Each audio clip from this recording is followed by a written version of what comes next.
In a time of ancient conflict, Commander Paulinus delivers the latest bloody report to King Nero. Apparently, he's pretty up to date on the massacre business. He mentions a druid legend about a warrior goddess. This sends Nero into a panic, and he decides that the last thing he needs is a druid savior appearing out of nowhere. His solution is a decree banning women from holding power. Yes, that's sure to solve everything. Meanwhile, in Britain, the Iceni tribe lives a peaceful existence under the rule of King Prasutagus and his perfect wife.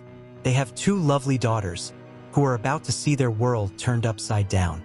Guys, don't forget to subscribe to the channel and like the video to support me and not miss new videos following. One morning, the warrior Kieran shows up to warn Prasutagus that Rome has sent a new procurator, Catus, who is already on a not-so-subtle mission to hate everything about Britain. While the men discuss Roman politics, the queen decides to take her daughters to language lessons and a moment of beauty treatments. Apparently, beauty rituals were also part of the resistance to the empire. But things get a little weird when, while strolling through the market, they notice some people hanging on crosses. The queen is unfazed, thinking that they are criminals receiving their just punishment. But her maid insists, no, these are Christians, killed for their beliefs. The queen, ever the iconoclast, ignores it and carries on. Well, until a panicked merchant tries to drag her away. Enter Cardamanda, because what would a good story be without a warrior who decides to behead the man on the spot? Things quickly get out of hand, and the situation turns into an impromptu escape from the Roman guard. Fast forward in time, and Prasutagus, ever the diplomat, spends about a year trying to keep his wife out of trouble with the Romans. But when the queen asks why the Trinovance warriors see her as a goddess, Prasutagus replies, well, I guess it's your barbarian blood or something.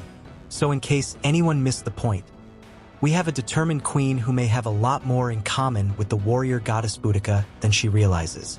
She starts training with swords, wooden ones, but still, Prasutagus, being romantic, presents her with Boudica's sword, which is just a sword, but looks magical enough. To add a little drama, the solicitor Catus shows up, and Prasutagus kisses his ring like a good, obedient subject. He's probably planning to steal her lands. Things go from bad to worse when Catus plays the Eurowoman Ancantrul card, and Prasutagus, unfortunately, dies in battle. The queen collapses, blaming her warriors for failing to protect her husband. After a day of mourning, the Iceni tribe declares her their new leader, because that's how it works when the king dies and there are no male heirs. Of course, Kieran, who is now seriously jealous of the Romans, is not happy about this. But they won't let a small detail like Roman treason get in the way. Catus appears again and orders the queen's punishment, but things get very ugly, very fast, as the soldiers whip her and brand her skin while the tribe watches helplessly. Now comes the great escape. Enter Cardamanda with the Trinovance warriors who infiltrate, kill a bunch of guards, and free the queen from her Roman chains. By some twist of fate, the queen's daughters reappear, bringing a touch of light to a very dark time. Now the queen is truly ready for war. Training with her daughters in full sword combat mode, Boudica is given the magic sword again and has an encounter with Wulfgar, a warrior who breaks his sword just to be a jerk. The sword repairs itself, and everyone bows down to the queen. What a power move. Finally, she accepts the name Boudica, because if you can defeat Roman soldiers with a magically regenerating sword. Soon, she is leading the United Tribes in a revolt against Rome, attacking convoys, raiding Roman settlements, and making life miserable for the empire. The queen and her warriors take a Roman city, Camulos, kill all the veteran soldiers, and burn it to the ground. Things are going well, but as in any good action movie, nothing can be perfect forever. Enter the Romans with Paulinus and his superior army. After a long and dramatic battle, Boudica realizes that her time may be running out. The spirits of her daughters keep appearing, reminding her that the time has come to reunite with her family.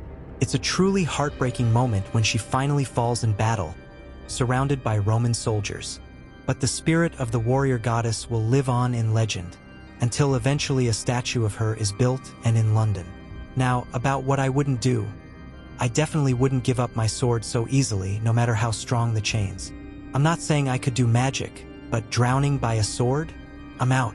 On the other hand, what I would do is trust my warriors more. That betrayal by Kieran?